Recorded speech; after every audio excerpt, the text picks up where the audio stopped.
Hi guys, Colleen here from Walking the Resonant Path. I just wanted to tell you about another Christmas movie, so I do another Christmas movie review for you. And this one is called Christmas by the Book. And I can't believe I watched one that was so similar to the one I watched yesterday.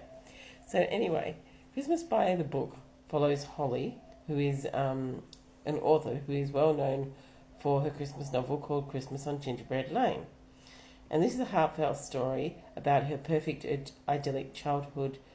She grew up with and having idyllic Christmases with her sister Ivy in Gingerbread Lane. Now, the problem is, her and Ivy, because Ivy is her editor and Ivy is really her sister, but when Ivy reads the manuscript as her editor, she goes, "This was not our childhood, what are you talking about?" And she goes, no, you must have forgotten to read the last page, because the last page says, "This is a childhood I wish I had in my imagination." And so Ivy's going, well, this would be a hit, but it's not going to be a hit if you leave in that last page, because, people would prefer to think that this is true. And Holly goes, no, I can't do that. I can't be dishonest. You have to leave in the last page so people will know that this is not our real childhood, but this is one that I wish I had in my imagination. And so in the end, Ivy agrees and goes, okay, we'll leave in the last page. Anyway, then the film fast forwards to Easter. Okay, and so then at Easter, Holly hands over the finished manuscript to her editor and sister Ivy. And Ivy takes the manuscript, and this is still with the last page that says it's in her imagination in it. But as Ivy is walking out of the house, she accidentally smudges the last page with her ink from her fingers. And then she looks at the last page and thinks, well, I smudged it anyway, didn't really want it in. So without Holly's knowledge, she throws away the last page. Okay, and then we fast forward again to the next Christmas, and the book is published and out, and it's on the bestseller list, and Ivy's been named editor of the year, everything. But little beknownst to Holly, the last page is not there because Holly hasn't reread the book since it's been published. So this book is big and famous, but Holly doesn't realise it's published without the last page that says it's in her imagination. So everybody's actually thinking this is really Holly's childhood and Ivy's childhood. And then they get a phone call, and this big TV host from the very popular morning show wants them to do a special to be on and talk about Christmas on Gingerbread Lane. So Holly goes to do that, and obviously takes Ivy with her as her editor, and Holly takes her teenage children with her, because Holly's a single mum with teenage children, or a divorced mum with teenage children. And she takes her teenage children with her, and she goes on this show, and the host starts talking about all these things on the show, and Holly's trying to interrupt as if to say, Leah, but you know it's all in the imagination, but she keeps getting cut off. And so then the TV host announces a surprise and says, oh, well, we're going to go... What we've done is we know that your Gingerbread Lane doesn't exist anymore in the suburb, but you had that because that was long ago and it's gone now. But we actually found another little town which has a Gingerbread Lane in it, and there's a lovely house there, and we're going to rent that for you for 2 weeks, and we're going to spend 2 weeks with you and your family doing all the lovely traditional things you used to do in your idyllic childhood. So obviously Holly's going, oh my God, what is going on? So in the break, she confronts her sister and says, why do these people think this is real? And her sister's like, I don't know, some mistake must have happened. Something must have happened to make them, think this is real. The last page must have been missed out somehow. So then Holly's like, oh my God, what are we going to do? We've got to tell these people the truth. And Ivy's like, no, because then we'll both lose our jobs, and, the book sales will fall and we'll be out of money, and, we don't need to do that. We just go along with it for the 2 weeks and then, get on with our lives.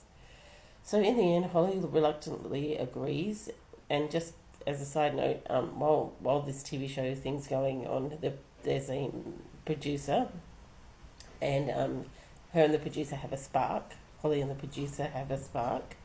And then once they announce this is happening, they say, oh, it's all the producer's idea, this guy's idea, to do this. At the moment, I am struggling with the guy's name, but anyway, I think it's Josh. Or is it Josh? Anyway, yeah, Josh, and he's struggling with it was all his idea to do that. And so Holly's going, oh great, thanks a lot, dude. But obviously none of them know it's not real, but Holly and Ivy and the kids know it's not real. So anyway, they go down to this rented house on Gingerbread Lane, and they try to do like all the Christmassy things they're supposed to do. But when they get to the house, the outside of the house is lovely and nice and all Christmassy decorated. But when they go inside, it's just run down and horrible, and there's rat droppings everywhere, and there's no minimal cold water and not much heating except for, you have to get wood and then make a fire and stuff. So they're not very happy about this, and so they try to go around and, the producer said, but this is part of it, you've got to dress up the inside like you would have in your childhood, and you've got to make all the decorations like you would have in your childhood, and you've got to do taffy pulling like you would have in your childhood. So they try to do all this stuff.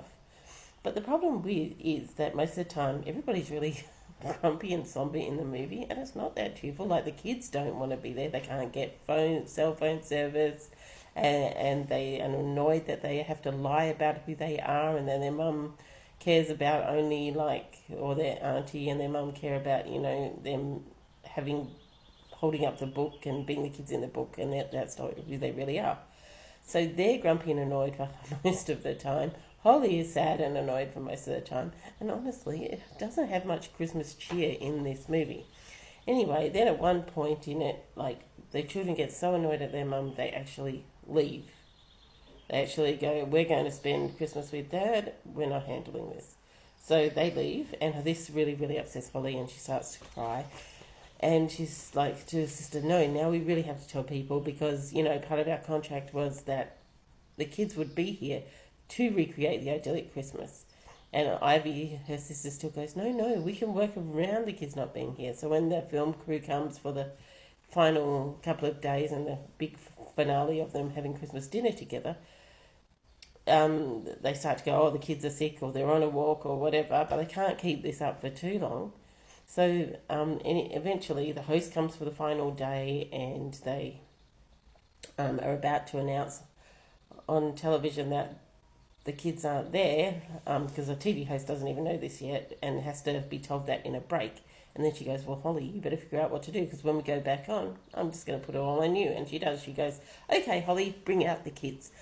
And Holly's like, oh my God, what am I going to do now? And then all of a sudden they hear sleigh bells in the background, and they go out, and they and the kids are in the sleigh, and they've come back to, help out their mum. Because essentially their mum's a nice person, but, she's just trying to make everybody happy and her sister happy and everything.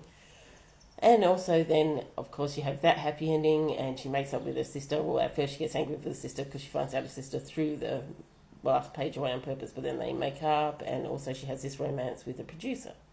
Now, the problem with this movie, as I said, is very depressing. There's not a lot of festive cheer. People are grumpy. People are angry. There's a little bit of laughter and light when they're trying to do the Christmas things. But most of the Christmas activities were honestly shoved into the last 20 minutes of the movie. There were decorations, but there weren't enough. As I said, there were activities, but there weren't enough, and they were certainly shoved into the last 20 minutes. And even when the decorations and things they were doing throughout, they didn't put much joy into it. Half the time they were grumbling about it, or saying, this doesn't look good, or I don't like doing this. So it really wasn't that choice. And the romance. There was hardly any romance. The producer, Josh guy, he was barely in it. He was in a couple of scenes, and then all of a sudden they have a romance and a kiss at the end, just because that's what Hallmarks are supposed to do. Anyway, the cast was Lindy Booth, who played Holly, Anna Marie DeMera, who played Ivy, and Jamal Grant, who played Josh. Now, their performances are okay. It's just, I don't think they had a lot to work with, quite honestly. And as I said, it just wasn't holly jolly Christmas sort of thing. There are some bright spots. There were spectacular Christmas lights, and I like anything that has to do with a book. And before Holly leaves to go to this other place, her house is decorated amazingly in the city, her city house. But the movie honestly struggles to deliver a joyful, cozy Christmas spirit. And for these reasons, I think that Christmas by the Book is a festive flop. And I only gave it 66 candy cane points. And if you really do want to watch this, you can watch it on Amazon Prime. Well, I hope you have a glorious day and do whatever resonates within your soul. Bye now.